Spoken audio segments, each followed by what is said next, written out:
They're back! Scrunchies! I remember making these when I was in high school and college back in the late 80s and 90s, and I am so excited they have made a comeback. They are so quick and easy to make, great for summer, just getting your hair out of your face, perfect for a sleepover party bag, bachelorette party, girls' trip, or just because. This would also be a great project to sew and sell, so let me show you how quick and easy these are to whip up. First, let's look at what you need. Most scrunchies can be made out of a piece of fabric 18 inches wide by 5 inches high. If you want it to be a little bit fuller, you could do it 20 inches, but I wouldn't go much beyond that, or it's going to be hard to sew the elastic to. Speaking of elastic, I use a 3/8 inch flat braided elastic for making scrunchies. How long do you want that to be? The most common size is 6 inches long. If you're making this for someone with really thick hair, you might go to 8 inches. If you're making it for a child, you might try 5, but I would start with 6 and see how it goes. I have pretty fine hair. This works for me. My daughter-in-law has thick hair and it worked for her too, but she said it stayed better and was a little bit fluffier when she used an elastic band on her hair before putting the scrunchie on. Then you're gonna need a pin to get the elastic through this once we get it sewn together. You don't have to have a hot ruler, but it is a pretty cool tool, and if you haven't tried it before, I wanna show you how that works. Same with the clapper, don't have to have it, I just love it. I'll show you how that works. And then you need an iron. I'm just going to use this little baby one because we are only doing one ironing spot along one short edge, so it's super quick and easy. Let's get started. The first thing we need to do is we need to iron one of these short edges over by 1/4 of an inch. And here is how a hot ruler works. It's very flexible, it's a little bit fuzzy to the touch, and you can iron right on it. So what you do is you line it up and you make sure, just by looking like I'm going to use the 8-inch line for no particular reason, and make sure it is on that edge, because otherwise you're going to be ironing crooked. But that's a good, easy way to get that quickly lined up. Then you just kind of guess, okay, that's about 1/4 inch. Now let's fold it over, and if the edge hits that 1/4 inch mark, you're like, yay, we are good to go. Then you can just hold that down and press right over it. Then I use my quilter's clapper just to press that a little bit more, get the heat out of it, and it is ready to sew. Now, this does have a teeny bit of thickness to it, so sometimes I will come back over it and press again, just to really get that fold creased nicely. You know, this is kind of a novelty to use for a project like this, but then you're not having to hold it as much with your fingers. It works really well when you're having to fold over a really long edge. So this is one of my favorite kind of novelty sewing and quilting tools that I wanted to share with you. Now I'm just going to sew straight down just to hold that fold down, but to make sure that your thread doesn't get sucked in to your machine and create a big old bird's nest, I'm going to put it under the foot. I'm going to use a leader fabric. This is just a scrap piece of fabric. I'm going to butt up to the back edge of this. I'm going to actually start sewing on the leader fabric, because then if you get any bird's nest, it's going to be back here. It will be cut off of your project and you'll be sewing smoothly by the time you hit your scrunchie. Once you're on your scrunchie fabric, you're going to go forward and back a little bit just to knot that.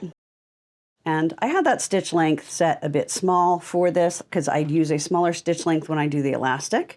So you can use like a 2.4, 2.5 for this part. I'm going to switch that. Now I'm going to fold it in half, right sides together, and we are just going to sew down the long edge, leaving both of the short ends open so that we can put the elastic all the way through. And I'm going to use that leader fabric again.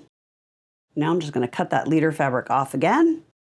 Keep that for the next thing. And now we're going to go back and turn this right side out and string the elastic through. Now I'm just going to turn this right side out. I like to turn it right side out from the sewn edge because this is a raw edge and it'll fray a little bit more. And I've tried different ways. It's wide enough and short enough that I just do it with my fingers and I just push it through, reach in there and pull it out. If you want to use a turning tool or a safety pin, you can, but I don't know that it really saves you all that much time versus doing it this way.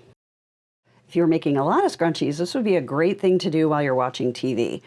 So that leads me to a question. Do you watch TV while you sew? Do you listen to podcasts? Do you listen to audiobooks? I'm curious And if you have any suggestions for things to watch or listen to, I'm sure I and others would love to. So now that's right side out. I'm going to take a pin. I'm just using a quilting pin. On a longer, you can use any kind you want. And I'm just going to put that all the way through the tube. You want to make sure you hold on to this end. So your fabric is going to get really bunched up. Because remember, our fabric is 18 inches long. This is 6 inches long. So it's nice and bunchy. So now we have it like that. Now we are going to overlap it a little bit. I probably overlap that just under a 1/2 inch. And I'm going to sew that together. I usually sew down one angle and across and try and keep it lined up as well as possible. It is a little bit tricky. I'm going to clip it together just so it doesn't pop apart and go inside my fabric as we head back to the sewing machine. So this is not only a little tricky to sew, but also a little tricky to film so that you can see what I'm doing and not just see the scrunchie. So I'm going to do my very best. I always have the fabric in front of me because I do have a walking foot on there and I really don't want this pulled around by either the feed dogs or the walking foot. And I'm going to be using my leader fabric again, make sure it's covering the feed dogs and is under here just so we have something to move. Now I have to take the clip off or I won't be able to get it under, and you'll see it's only overlapping a teeny bit and we want to keep it as straight as possible. If it doesn't stay perfectly straight, it's fine. It's going to be on the inside.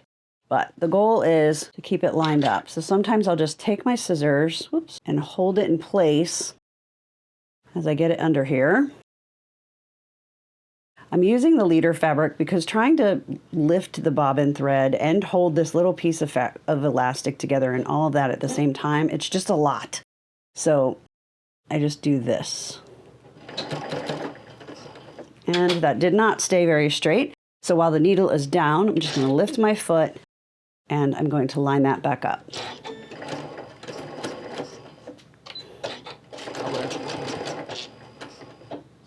And I actually overlapped that a little bit less than intended, but I went back and forth a few times, so it should be good, and it will get secured one more time when we sew the two pieces of fabric together. So now you have two options. You have one of the raw edges, and then the other end is finished. So if you want it to look perfectly store-bought, you can just put one inside the other, the raw edges inside the finished one, and you could hand stitch around the edge so that it looks perfect. That to me is not quite worth it. I'm going to sew straight across with my sewing machine because once you get this on your head, you're not really going to notice that this is going to be a bit flatter because it is sewn in a seam. So what I'm doing is I'm lining this up and I'm lining up the seam on both sides of this. I'm going to make sure that this is flat, and then I'm just going to sew straight across. That will also give me one more stitch line through the elastic. That is how easy it is. You can sew this up in probably 10 minutes or less, and if you wanted to make a bunch, you just do each section at the same time. On this white one, I did one that was 18 inches and one that was 20 inches long.